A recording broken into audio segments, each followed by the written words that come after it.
interpretar, analizar los gestos, lo decíamos, ¿no? Sí. Una jornada cargada de simbolismo, Sí, y en especial sin duda. en términos de protocolo, ¿no? Si efectivamente se cumplió a rajatabla lo establecido por el protocolo canónico. Estamos hablando del funeral, la exequia de no solamente el jefe de la Iglesia Católica, el jefe de un Estado del mundo, por cierto, amén de que sea nuestro Jorge Bergoglio argentino. Arnaldo Miranda es historiador y especialista en Derecho Nobiliario. Arnaldo, buenas tardes. Bienvenido. ¿Qué tal? Muy buenas Bienvenido. tardes. ¿Qué tal? Mucho gusto estar nuevamente con ustedes. Quizás una pregunta simple, ¿no? Sí. Del 1 al 10, si podemos analizar el funeral de Francisco, ¿cuánto se cumplió del protocolo eclesiástico en el Vaticano? Bueno, a ver, el Papa Francisco ya había dispuesto en su testamento, datado el 29 de junio de 2022, disculpen, había dispuesto ya este tipo de funeral. Por ejemplo, no los 3 féretros, que finalmente vimos un féretro, sí, por supuesto, de madera, con la caja de zinc que corresponde. Eso es inherente, iba a a la nave de una basílica, ¿no? Por supuesto, el destino, donde él decidió ser inhumado, rompiendo, en este caso, la tradición, pero correcto, de más de 100 años que estaban inhumados en las catacumbas vaticanas o de la Basílica de San Pedro, ¿no? Los papas siendo en Santa María la Mayor. Quizás por la incidencia que tienen los jesuitas, justamente la orden a la que él pertenecía, en esta Basílica de Santa María la Mayor, que data allá del año 432, ¿no? De nuestra era. Y bueno, luego vimos la sencillez y más, no hubo catafalcos, ni cureñas de desfile, ni cuestiones. O sea, el Papa tiene justamente tres misiones, según se dice desde antiguo. O sea, ser pastor, él lo fue, ser, bueno, el sumo pontífice, por supuesto, eso ya se sobreentiende, ser un jefe de Estado, en este caso, que equivale a un rey. ¿Por qué digo esto? Porque el Estado Ciudad de Vaticano es una monarquía, la monarquía electiva más antigua como monarquía del mundo occidental y la única electiva que queda. Es decir, los cardenales, lo que vamos a ver, el sínodo cardenalicio elige a un primus inter pares, es decir, a un primero, pero entre iguales.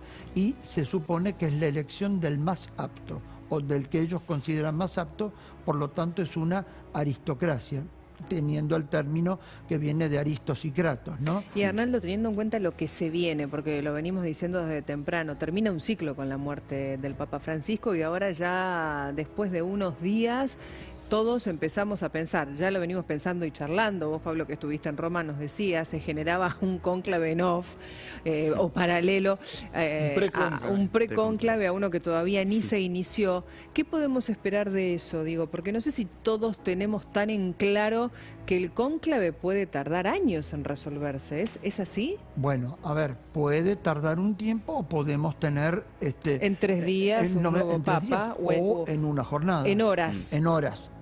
Eso nos va a dar la idea hacia dónde vamos, ¿no? Pero no lo vamos a saber hasta que ese humo blanco generado por químicos, bueno, hablaban que instalaron justamente, ya que hablamos del humo blanco y humo negro, han instalado en la Capilla Sixtina el lugar del cónclave, de ese cum clavis, o sea, de con llave, eso quiere decir cónclave, o del sínodo cardenalicio, justamente una chimenea más moderna se conoce, que ya electrónicamente saca el humo blanco o humo negro, para que no haya... Aprieta un botón, uno de los cardenales va a apretar un botón. Exacto, para que no haya valores de grises, más allá de la chimenea, que es tradicional y que está ya en el mismo ceremonial. ¿Por qué? Porque se queman las papeletas de la votación. O sea, eso no se puede dar. Pero hubo casos en que se ve un humo gris. Bueno, claro. Entonces, bueno, ahora tenemos incluso la tecnología. El caso de Ratzinger. El caso de Ratzinger, ahí está. Miren, perdón, ahí estamos viendo una escena fundamental de cónclave, que dicho sea de paso, tanto cónclave como los dos papas han aumentado las visualizaciones en sus plataformas a un nivel exponencial a raíz de, bueno, el estado de salud deteriorado del Papa y después, lamentablemente, su fallecimiento. Y esta es una escena puntual en donde justamente están eligiendo al nuevo Papa. Claro, esto puede tardar días, como dijimos, podría no arribarse en un principio, ¿no?, a un acuerdo. Pero, a ver, primero, ¿qué establece la norma? ¿Qué establece el ceremonial? O sea, hay una constitución apostólica dada, en este caso la que está en vigencia por Juan Pablo II, el 22 de febrero del año 1996, que es la que está en vigencia, que es la que nos dice en su artículo 47, siguientes y concordantes, esto es de derecho, prácticamente cómo se va a desarrollar el cónclave y en qué tiempos, en cuanto a su convocatoria, ¿no? Sí. Se entiende. Es decir, declarada la muerte o constatada la muerte del Papa, que no es lo mismo. Ustedes dirán, bueno, si el Papa falleció, la declaran los médicos. Sí, o sea, el Papa tiene una hora de fallecimiento que es esa, pero hay un rito de constatación que se da, lo hace el cardenal Camerlengo, que se entiende su secretario de Cámara, viene de Kamerling, del franconio Kamerling y del alemán. Entonces, este cardenal Camerlengo, que tiene a su cargo el gobierno, yo no digo el gobierno de la Santa Sede, primero que es sede vacante, declaran la Yo sede quería preguntarle vacante. qué límites tiene, ¿no?, Es el Camerlengo, ¿no? ¿Ejercería el poder de superintendencia, podemos decir? Y podemos decir, no está mal descrito, no está mal descrito.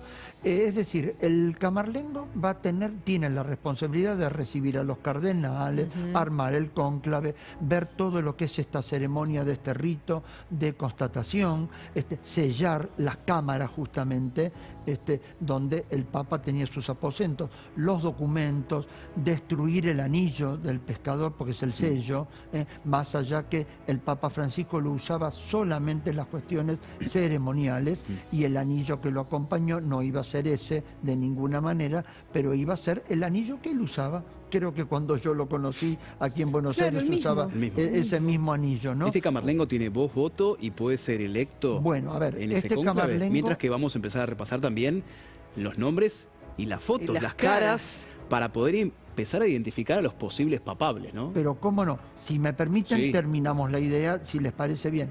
Entonces, para que tenga el público un poco claro, ¿no? Es decir, todo este rito, según la Constitución Apostólica, se tiene que comenzar de constatada la muerte del Sumo Pontífice entre 15 y 20 días, lo cual nos lleva entre el 5 y el 10 de mayo.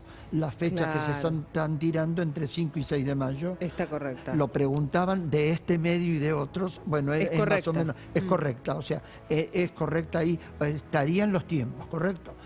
Allí viene todo el armado, muy bien. ¿Cuántos son los cardenales? ¿Cuántos pueden ser? ¿Quiénes son los electores y quiénes pueden ser elegibles? Elegibles todos. Claro. Todos. Electores, los que tengan menos de 80 años. Se estaba hablando que pueden ser electores entre 135 y 132. Hay una discusión con el cardenal que fue echado. Justamente está todavía esto, no sabemos todavía, por el mismo Papa Francisco, y dos cardenales que no llegarían a la elección, motivos de salud y demás. O sea que estamos entre 132 y 135. ¿Les parece si compartimos algunas imágenes y analizamos con Arnaldo cuáles podrían ser los papables, ¿no? Siempre teniendo en cuenta que la previa quizás no termina siendo la realidad, ¿no? Ingresan papables, pero se retiran cardenales, ¿no? En este dicho, evidentemente, habrá que esperar, ¿no? ¿Quiénes son estos posibles papables, candidatos, y en especial quizás alguna línea, ¿no? Entender qué estilo de iglesia pueden llegar a empujar hacia adelante. Ese es el gran interrogante, ¿no? Si yo lo supiese realmente, sería una cuestión sensacional, les digo. Bueno, a ver, no lo sabemos, no lo vamos a saber hasta que salga ese famoso humo blanco y que digan la fórmula de rigor, ¿no? Por Giovanni Battista Re, que es el cardenal decano, ¿no? Que es él va a ser el encargado de anunciar. Él va a ser el encargado. ¿Quién presidió el funeral? Presidió la misa exequial, ¿no? Y a ver, ¿qué viene de aquí en adelante? Va a presidir, justamente va a hacer ese momento, después del humo blanco, va a salir a hacer el anuncio, ¿no? Anuncio vobis gaudium magnum, o sea, anuncio a ustedes con gran gozo o con gran alegría, habemus papam, el famoso habemus papam. De aquí, a ver, ¿qué es lo que se puede esperar que siga la Santa Iglesia Católica, o sea, su gobierno?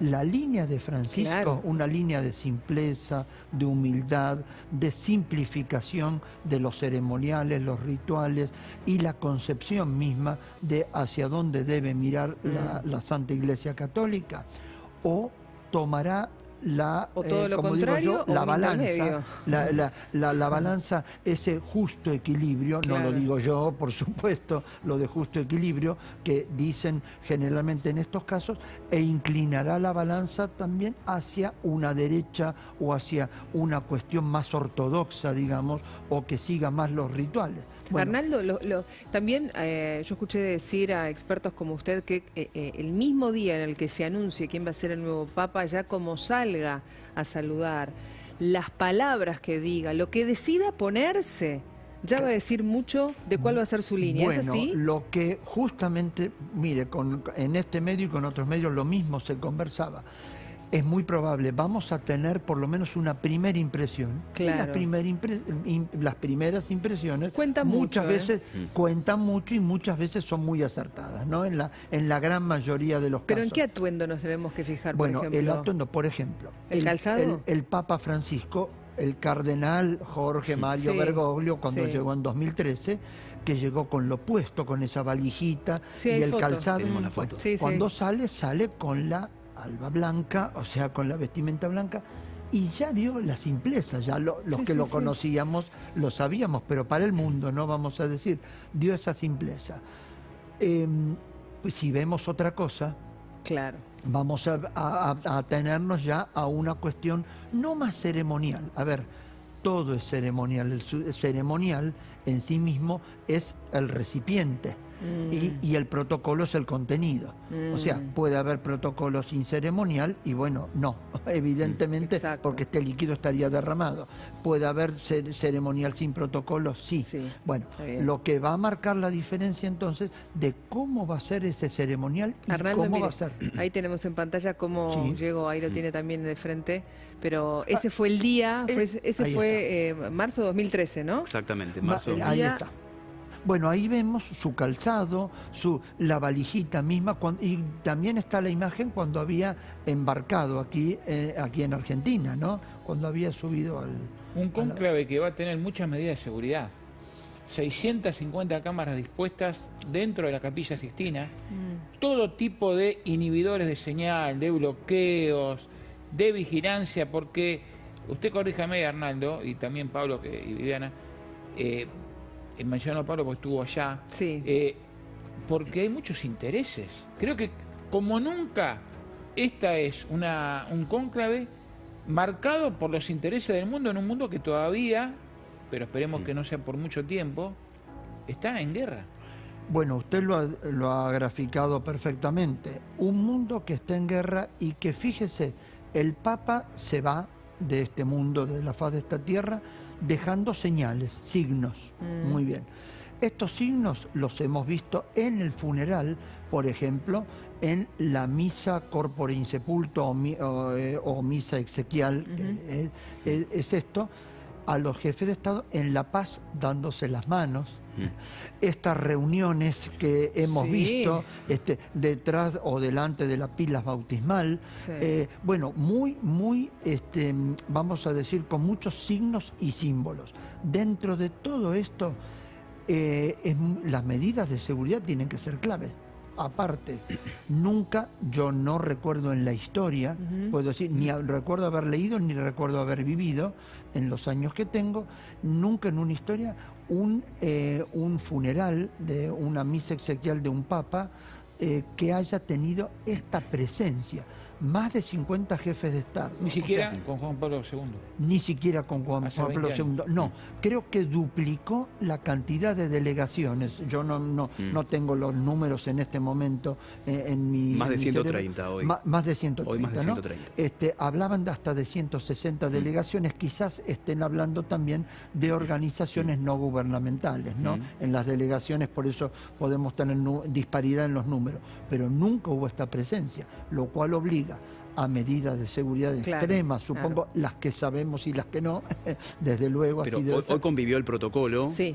canónico, pero también el deseo de Francisco de austeridad para su funeral. Claro, porque... Pero ¿hubo indicios del próximo papado? En la transmisión oficial, uno viéndolo desde casa, uno puede encontrar algunos aspectos, huellas de hacia dónde puede llegar a ir la Iglesia a futuro.